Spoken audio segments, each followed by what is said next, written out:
es la crisis de legitimación que vive primero la política. O sea, el nivel de desidentificación que hay de la sociedad con la política es altísimo, entendiendo sobre todo como política formal.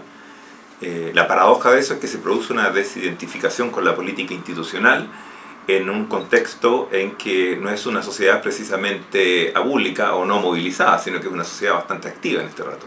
No solo por los estudiantes que están marchando hoy mismo, sino conflictos medioambientales, regionales, descentralización, lo que tú quieras en este rato. Es una sociedad que tiene una compulsión por la acción bastante contrastante con lo que eran los 90. Sin embargo, te parece una sociedad con mucha desafección por la política institucional.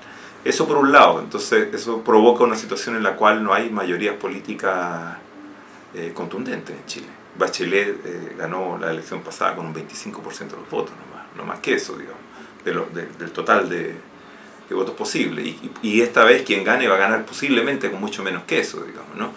Y eso no se produce, insisto, en el contexto de una sociedad abúlica, ¿no? Sino que se produce en el contexto de una sociedad mucho más inquieta. Entonces ahí hay una paradoja bastante grande, que yo creo que tiene que ver con una política, como le decía Lechner en el fondo, a principios de los 90, lo advirtió incluso en el momento de la transición, es que es una política ensimismada, una política vuelta hacia adentro, una política de espalda a la sociedad. Entonces se produce un divorcio entre política y sociedad. Esto fue advertido a principios de los 90, con el tipo de política que se está diseñando en la transición, que mientras siguieran funcionando el temor a la regresión autoritaria, a la vuelta a los militares, etcétera, iba a haber cierto disciplina social, pero más allá de eso después sencillamente las cosas iban a ser agua. Eso fue advertido por Faleto, por Lechner, por muchos pensadores, ideólogos activos de la propia concertación en ese momento, y no fueron nunca escuchados. Entonces se cayó en una idea de una utopía de política sin sociedad, como lo ponía yo en mi libro, ¿no? Muy elitaria, que hoy Brunner la trata de rescatar, en la cual una política que no tiene ninguna voluntad de diálogo con la sociedad. Entonces se produce una especie de desidentificación mutua, ¿no? Sencillamente. Y eso va entrando, llega un minuto en este rato, con la debilidad que tiene el gobierno actual, de una situación de vacío político, ¿no? Es decir, no hay fuerzas orientadoras en este rato del proceso político, ¿no? Y eso introduce, me parece a mí, riesgos bastante importantes para la propia democracia. O sea, esto no es algo que pueda celebrar irresponsablemente nadie. La posibilidad de una irrupción de tipo populismo autoritario, civil me refiero, no militarista, es muy alta en este rato, ¿no?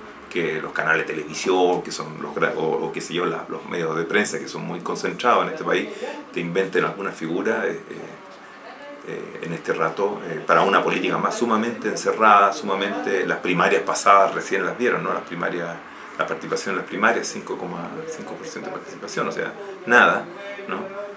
Aquí en el Manuel de Sala había más chicos protestando afuera porque lo habían desalojado el día anterior que los que habían adentro votando, digamos. Era patético, ¿no? Amarrados con pañuelos en la mañana. Entonces, esa es una situación que yo creo que la política institucional se resiste a ver de una manera muy torpe, porque está llegando a límites de crisis de representación y de legitimidad que empiezan a ser peligrosos incluso para la propia democracia. O sea, es una actitud responsable incluso desde el punto de vista de un método democrático.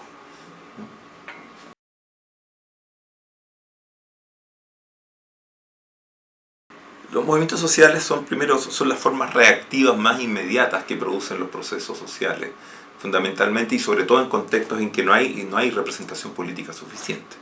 O sea, en la medida en que, empalmando con lo anterior, la política le ha dado la espalda a todo este tipo de malestares sociales, a todo este tipo de demandas no procesadas por la política, entonces, de algún modo, la sociedad se empieza a organizar al margen, desborda la política y empieza a constituir formas de articular, y en eso se producen actores también, algunos más estables que otros. Yo creo que uno de los más estables ha sido el movimiento estudiantil, ¿no?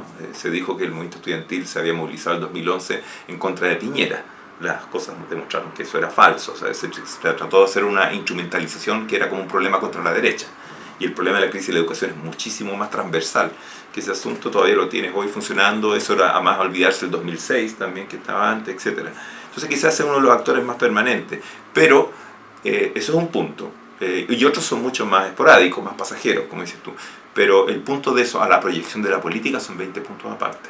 O sea, el desafío de lograr constituirse institucionalmente para incidir en las correlaciones legítimas de fuerza, que esa es la institucionalidad política, creo que es el gran desafío de los actores que inicialmente se constituyen como movimientos sociales y aspiran a ser fuerzas de transformación. Porque el proceso de transformación se deriva en la escena de las correlaciones de fuerzas políticas. Eso implica proyectarse transformando la política, no incluirse en la misma política que existe, que yo te lo decía un poco en la primera pregunta, es la política decadente ya de la transición, ¿no? Una política muy restringida, muy ensimismada, que no aguanta discusiones sobre una enorme cantidad de temas que a la sociedad le preocupan. Entonces el problema es transformar esa política. El problema es constituirte entonces desde una situación de actor social como actor político legítimo que incide y tensiona los marcos de la propia institucionalidad y la redefine. Eso es lo que puede decir si vas a ser pasajero o no. Y eso lo dice la historia, no se puede decir a priori. Pero en sí mismo un movimiento social no es la panacea.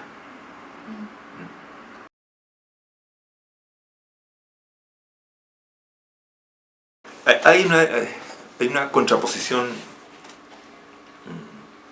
ideológica que configura mucho el etos político en la transición, desde el 88 para adelante, que es la contraposición Estado-mercado. Y yo creo que con la historia esa contraposición se demostró falsa. Por lo menos eso yo sostengo, lo he señalado ahí en el texto, en el libro, y nos ha llevado a discusiones tanto con la derecha como con la concertación. Yo la sigo llamando concertación. Se suponía que con la transición a la democracia íbamos a generar, a partir de restituir el Estado, un freno al mercado, a toda la mercantilización que había establecido la dictadura, por ponerlo de una manera bien simple, ¿no? Entonces íbamos a empezar a reconstruir más Estado y con eso íbamos a empezar a parar el mercado. Y lo que ocurre es que los presupuestos de gasto social se duplican, se triplican y en algunos casos se cuadruplican en educación, en salud, etcétera, en vivienda, durante los gobiernos de los años 90, y el mercado no solo no retrocede, sino que incluso la desigualdad empeora. Entonces tenemos una paradoja en los años 90 que a más Estado, más desigualdad. Entonces el Estado no era la panacea, sino más el Estado, ¿no? El problema es que estaba entonces. Y aquí el punto es que se ampliaron todos esos presupuestos de gasto social, no para reconstruir los servicios públicos que habían sido desmantelados durante la dictadura, sino al contrario, para inyectarle vouchers, bonos, con los cuales iban a parar a los bolsillos de unos proveedores privados de esos ex servicios públicos, digamos. Entonces se produce un enriquecimiento y una concentración del ingreso gigantesca en los años 90. El propio Foxley dice, la tasa de formación de capital en los años 90 es la más alta de todo el siglo XX, dice. Y eso se hace más encima con subsidio estatal. Y más encima no lo hizo la dictadura.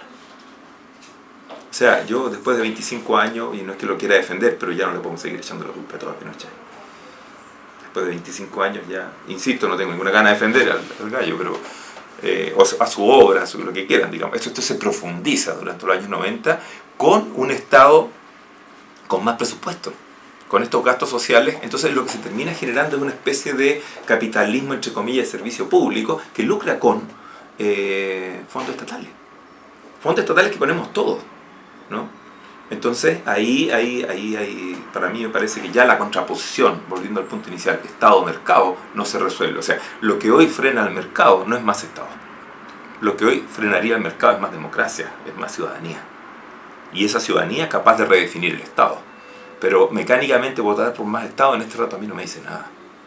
Se usó mucho, y quiero decirlo, ese chantaje cuando hace poco en la reforma tributaria, ¿no? Tenemos que aumentar los ingresos hacia el Estado, etcétera, para luchar por más igualdad.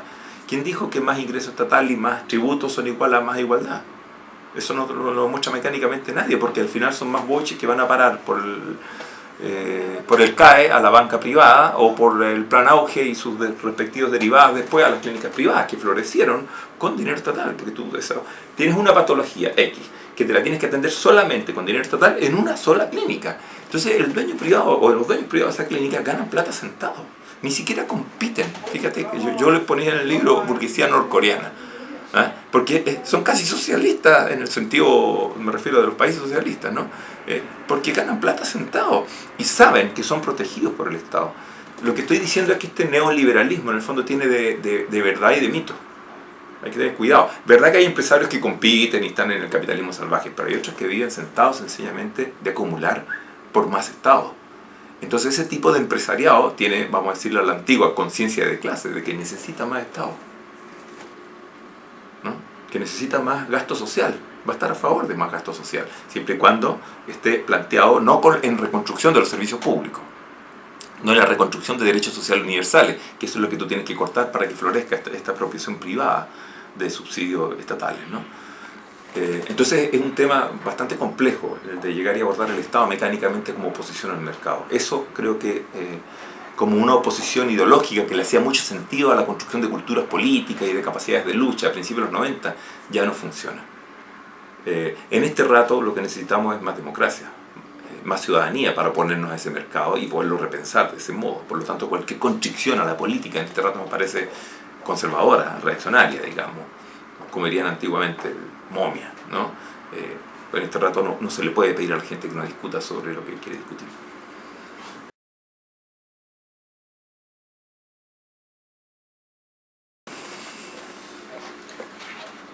Yo creo que el gran malestar que hay con la educación en Chile es por la forma, aunque hay mucho malestar acumulado, hay quien cree que le bajen el valor de una carrera nomás para comprarse un plasma, ¿sí? Desde ahí hasta la reconstrucción de la educación pública tiene un arco gigantesco, pero lo que ocurre sobre todo es por la forma en que la educación, la forma en que está concebida, produce desigualdad en Chile. La educación en Chile, todas las educaciones en todos los tiempos quizás han sido productoras de desigualdad, eso en sociología lo sabemos, Bourdieu, tienes 20.000 gente que te lo puede decir. Pero eso en Chile en el último tiempo, y sobre todo con la transformación neoliberal, se ha extremado a un grado desintegrador de la sociedad, desintegrador de las solidaridades, ¿no? Que pone a competir a los individuos unos con otros. Y además ahora por subsidios estatales para la educación privada, incluso con la última vuelta de gratuidad que tuvimos, se lo dijimos así tal cual a la ministra hace poco en una reunión, lo que terminaron fue premiando y metiéndole subsidios de nuevo estatales a la educación privada de más baja calidad, a las peores universidades, ¿no?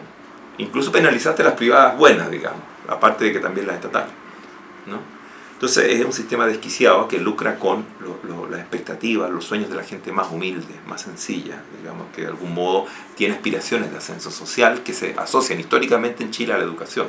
Entonces, si con algo hay que romper en este desquiciado sistema de educación chilena, tanto los niveles primario y secundario como en la educación superior, es sobre todo con su capacidad de producir diferenciación social que para la gente es ilegítima.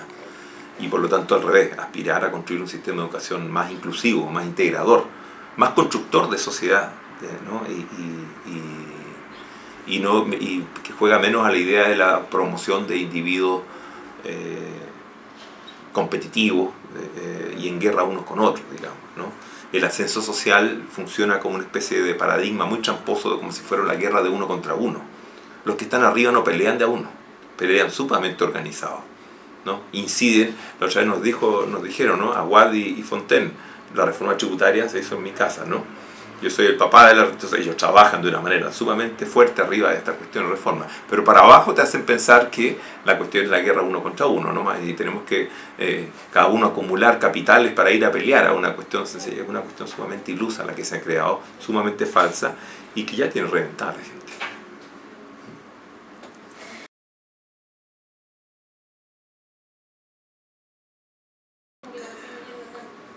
Mira, no haría yo un listado por lo siguiente, me llegara incluso susto la arrogancia de pretender a uno poder resumir una cosa así, pero lo que sí podría es decir una idea. Esta es una sociedad que ha cambiado culturalmente en el último tiempo, pero muy fuerte, ¿no?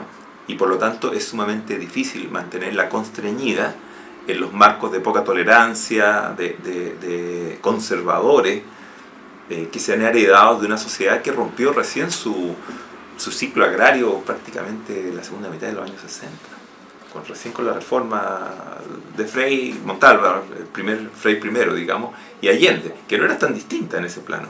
Entonces recién ahí empezamos a salir de los fondos, más allá de Santiago, Valparaíso y Concepción.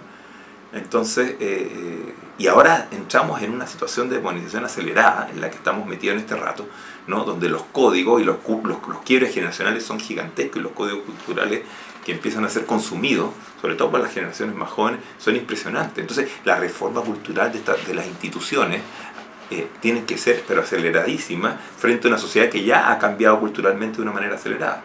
Entonces, las temáticas son millones. O sea, la verdad que no sé si tengo que yo decirlas acá. están instaladas. Los propios movimientos sociales son los primeros que reaccionan con eso. Y te ponen cosas en la esfera pública que antes eran propias de la esfera privada. Las relaciones sexuales. Ahora son tema público, ¿no? Las orientaciones, ¿no? Las relaciones dentro de la familia. La violencia que se puede permitir o no se puede permitir en la familia. Primero era sobre todo con la mujer, pero después ahora es con los niños también, ¿no? Ahora es hasta con las mascotas. Fíjate, entonces, esa es una cosa que empieza a cambiar y que te obliga a que la institucionalidad y la política se hagan cargo de un cambio cultural gigantesco. Y en ese sentido, si creo en más ciudadanía y creo en más democracia, es que hay que escuchar a la sociedad en ese sentido. Que va hecho una bala para adelante, con instituciones que no se mueven. Entonces yo diría, esa diversidad, esa heterogeneidad cultural tiene que ser recogida en la discusión cultural institucional, digamos, ¿no? Todos saben que entramos al divorcio, casi uno de los últimos países del planeta, en el aborto, en el matrimonio igualitario, en todas esas cosas, vamos a la, pero esto es Sudáfrica años 70, años 80, en ese plano, ¿no?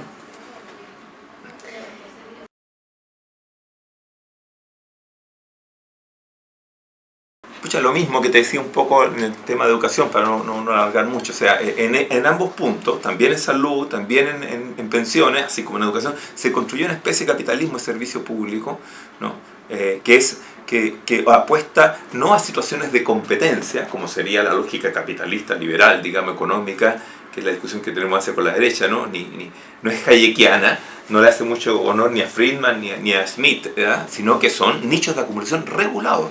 Y son nichos de acumulación regulados con protección estatal, ¿no? O sea, las pensiones es una tasa de formación de capital fantástico que todos los meses porque se las tenemos que depositar. Y con eso después viabilizan la especulación en la bolsa. Si tú constriñeras ese sistema, la bolsa y la gran espacios de juego del capital financiero en Chile se caen. Y las capacidades de alianzas que tienen, además, con grupos externos, ¿no? Entonces se hace sobre la base nuestra, no sobre la base de la capacidad de acumulación propia que tienen, ¿no? Y además, bueno, si a eso le sumas que ganan y lucran, aunque salgas tú a pérdida con tus fondos, todo lo que se sabe, o sea, las condiciones del negocio por restricción política son fantásticas. Yo te obligo a que tú, es como que yo te obligara a ti a que tú me dieras tu plata, todos los meses un porcentaje de tu plata, y yo voy a jugar a invertírtela. Y si pierdo, igual me tienes que seguir dando plata, y más encima me tienes que pagar comisión porque yo te pierdo tu plata. Es fantástico. O sea, esto no es por lo menos el capitalismo que soñaron los capitalistas más decentes. Fíjate que no me estoy poniendo a decir anticapitalista, ni mucho menos, estoy yendo a una cuestión sumamente básica. ¿Y eso con qué está hecho? Con restricción política. Esa es la política. Ese no es el mercado. Entonces, el mercado de las pensiones es un mal llamado mercado. El mercado de la salud privada es un mal llamado mercado también, ¿no? Porque trabaja y funciona con subvención estatal. Entonces son nichos de acumulación regulada, ¿no? Si tú nada más... Y la contraparte de eso, ¿cuál es? El nivel de colonización empresarial que hay sobre el Estado, para que pueda generar esos nichos de acumulación regulada. Es con eso por lo que hay que terminar, para poder pensar en pensiones, en salud, de otro modo, digamos.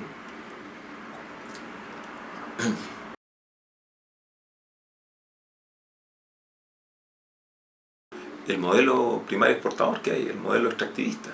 O sea, las trabas son los intereses que tienen colonizada la producción de políticas en este país, ¿no? Pasar a generar iniciativas de tipo industrial, ¿no? Está absolutamente contrapuesto con las políticas estatales que existen. Está contrapuesto con la forma en que el Estado chileno ha apostado a su integración en la economía mundial. Otros países se integran también en la economía mundial, pero de otro modo. Y entonces buscan ir negociando y proyectando sus propios desarrollos, digamos, ¿no? Aquí no. Aquí apostamos que los sectores que son hegemónicos en el crecimiento son los sectores productores de commodity. Y el problema es que los sectores productores de commodity son los más productores de desastres sobre el medio ambiente, ¿no? Entonces tenemos incluso ya, no solo porque rompen el medio ambiente en los lugares donde trabajan directamente, sino porque además después sacan agua de otros lados y hacen pedazos a las comunidades con el problema del agua, ¿no? Producen electricidad o energía también de una manera que también arrasa a comunidades que incluso no quedan ni siquiera cerca de los centros productores de commodity, ¿no? Entonces tenemos problemas que se empiezan a generar de sequía, de contaminación de agua, etcétera, de residuos, etcétera, ¿no? Por un sistema productivo y de integración al sistema, a la economía mundial, que está básicamente dada por el juego de los commodities. Y esos commodities son altamente concentrados y son la base de la alianza de los grupos económicos chilenos más importantes con grupos internacionales, ¿no? Ahora tuvimos el escándalo en Alto Maipo, ¿no? Y el tema era Luxich con la alianza con... no recuerdo ahora cómo se llama la otra empresa, ¿no? Esos son los temas. Entonces, el problema de poder resolver eso es la fuerza que tienen esos intereses sobre el Estado. Y por lo tanto, nuestros representantes políticos no tienen ninguna voluntad de oponerse a ellos, sencillamente, ¿no? Entonces, el poder todavía con el que se oponen los sujetos sociales, los movimientos medioambientalistas, comunitarios, etcétera, regionalistas, a esas situaciones es todavía sumamente bajo. Sumamente bajo. Disculpe, me queda con el tema anterior algo. Sí. Es el problema de la diferencia entre crecimiento y desarrollo, ¿no? Y ahora acaba de operar el chantaje, ¿no? Entonces empieza Izaguirre a decirnos que llegó la segunda hora, que es la hora del crecimiento, y hay que parar con las reformas, ¿no? Tú le explicarías, por ejemplo, a un ciudadano noruego, sueco, que hay que que parar la reforma educacional, porque hay que pasar al momento del crecimiento. Claro, si tú estás entendiendo que es un crecimiento exportador de materias primas, ahí se puede entender, pero no. Pero si fuese desarrollo, él no entendería por qué hay que cerrar la discusión. Pero una reforma educacional sí es al contrario, contribuye al desarrollo, contribuye a elevar la productividad, por ejemplo, que es una discusión en economía aquí muy vedada, ¿no? Pero la productividad del trabajo es bajísima, ¿no? Y uno de los límites que hay a despegar en una situación de crecimiento que tenga otros componentes que no sea la exportación de extractivista, digamos, ¿no? Entonces, no hay posibilidad de discutir el modelo económico con la política actualmente configurada.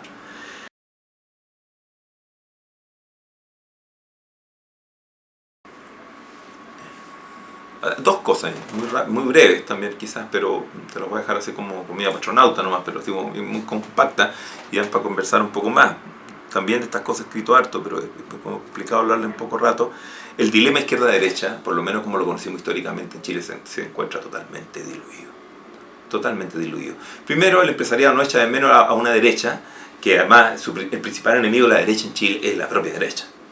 O sea, el arte de pegarse balazos solo en los pies de ellos ya no tiene parangón. Pero lo peor de todo es que el empresariado ni siquiera la echa de menos. No la necesita, ¿no? Estoy de acuerdo en eso con lo que dijo una vez Sergio Aguiló hace mucho tiempo. Chile está gobernado entre dos derechas, ¿no? Hay un documento famoso del final de los 90, ¿no? Y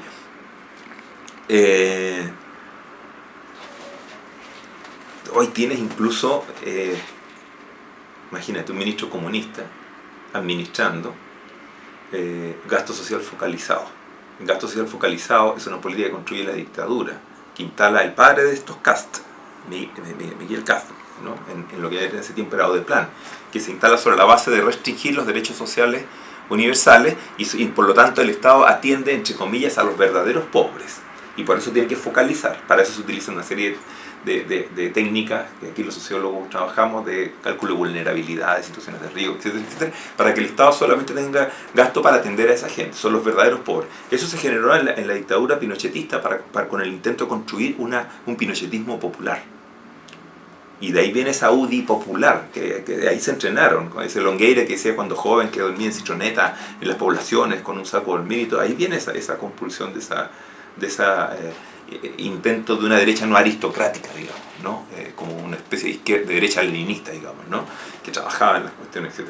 Eso se naturalizó en la transición, no se trabajó nunca más y después se convirtió en un impulso de una política que imponía el propio Banco Mundial, ¿no? Y hoy la administra un ministro comunista. O sea, ya llegamos al paroxismo total, ¿no? De no discutir las cosas que hacemos sencillamente y naturalizarlas como las únicas políticas, ¿no? Y el discurso para legitimar esa política, que es una constricción de derechos sociales universales, nuevamente te lo digo, es de origen pinochetista. Entonces, ¿dónde está, cómo volver a situar los ejes derecha e izquierda, digamos, ¿no? Este tema de que no te puedes oponer a ninguna discusión que se generaba desde la Concertación porque eso significaba llevarle agua al molino a la derecha. Eso operó como un cepo de reflexión, de desarrollo intelectual político, de construcción de otras alternativas, en definitiva opera como restricción de democracia, como restricción de ciudadanía, digamos, ¿no? Y que ya hoy los movimientos sociales lo desbordaron. Entonces ya el fantasma, el cuco de la derecha ya no funciona, además con una derecha, de verdad, que agónica, digamos, ¿no? Lo cual no quiere decir, ojo, que pueda aparecer un populismo autoritario, eso me referí delante, y no es lo mismo que la derecha orgánica, me refiero, ¿no? Eso por una parte. Y por otro lado, ya que es más complejo esto, es que además con toda la transformación que se ha producido, tanto en términos capitalistas como en términos del mapa social chileno y el mapa cultural chileno, es que el ethos de la izquierda del siglo XX tiene que ser repensado. Tiene que ser repensado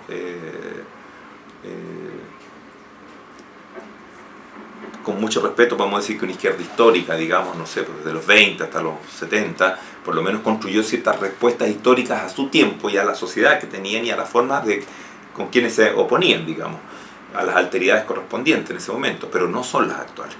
O sea, el nivel de refundación capitalista que vivía esto desde la dictadura en adelante es brutal, ¿no? Como para seguir solamente tratando de replantar, no replantear, de replantar, ¿no? Las viejas banderas, como si aquí no hubiera pasado nada, sencillamente es no poder interpretar el tablero en que estamos metidos en este rato y no podernos hacer cargo de las nuevas demandas, de las nuevas aspiraciones, de los nuevos sueños que empiezan, yo diría que todavía a tomar recién forma en la sociedad.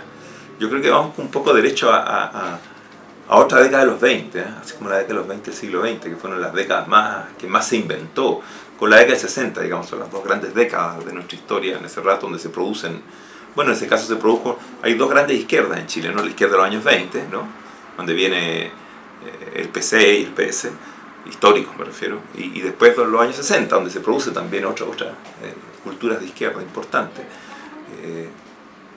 Yo creo que vamos un poco hacia allá en el problema de acumular densidad histórica, ideas, experiencias, actores sociales, etcétera, para un proceso de constitución en ese sentido, que permita redefinir, replantear líneas tan grandes como la que tú estás mencionando, que tiene que ver en el fondo con el modelo de desarrollo, el tipo de Estado, el modelo de crecimiento, el orden cultural, etcétera.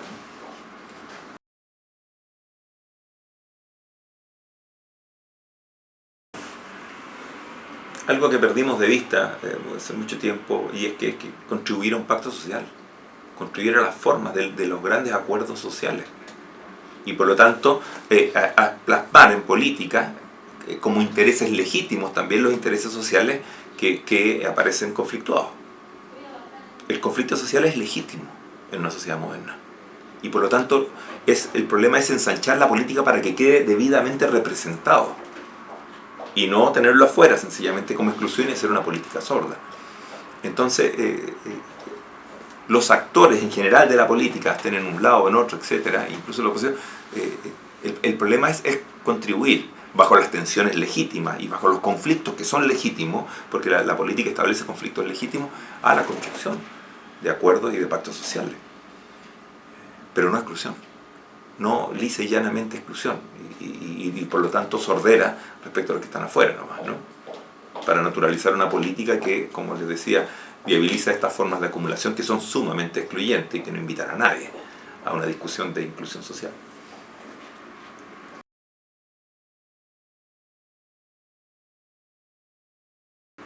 Te decía, me quedo con la idea de que lo único que nosotros hemos vivido una mercantilización feroz de la reproducción de la vida cotidiana, de la vida a nivel incluso individual, digamos, ¿no? Está privatizada la reproducción social en Chile como prácticamente no lo está en ninguna parte. Ni Bush II quiso instalar el sistema de pensiones chileno cuando se lo propusieron. Bush II, que no es ningún angelito. Entonces, aquí se ha llegado a la locura. Entonces, lo único que puede parar ese nivel de mercantilización de la vida cotidiana, que además encima se ha hecho en nombre de la libertad del individuo, eso es lo peor de todo, y el individuo lo que ha terminado es perdiendo soberanía sobre su propia vida, perdiendo control sobre su propia vida, es justamente construyendo más ciudadanía, no más Estado, como te decía, más ciudadanía, más democracia, ¿no? Más lo que antiguamente se llamaba, yo sé que ahora puede sonar machista, pero lo voy a decir como se llama antes, hombre público, ¿no? Yo sé que se dio, digamos, el individuo público, pero rima medio feo todavía. Ya habrá que buscarlo, pero digo como lo decía la Hannah Arendt, como lo decía todo el liberalismo político más sano, digamos, que había, ¿no? Es decir, los individuos que se entregan en el fondo, ¿no?, a un compromiso con su sociedad y por lo tanto debaten, actúan, se pronuncian, participan, ¿no? En este rato tenemos una política interesada en desestimular la participación.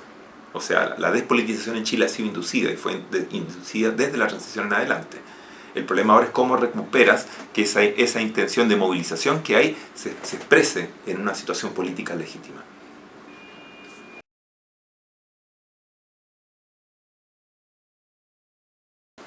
Espero que el desafío en este rato de las distintas fuerzas que han ido floreciendo tanto a nivel social como en intento de constitución política, el gran desafío es lograr constituirse como un gran polo político, con un gran polo político con el cual también creo que hay que dialogar con los ciertos sectores de la concertación que no tienen las manos embarradas en toda la crisis que hay en este rato.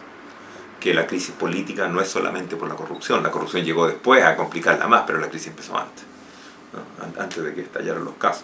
Entonces me parece que tampoco, por eso digo que no tiene las manos contaminadas, no me refería solamente a la crisis de corrupción, sino que mucho más allá. La idea, la responsabilidad de construir este gran polo político en este rato creo que es fundamental para poder parar cualquier otro tipo de aventuras de tipo populismo autoritario en la política chilena.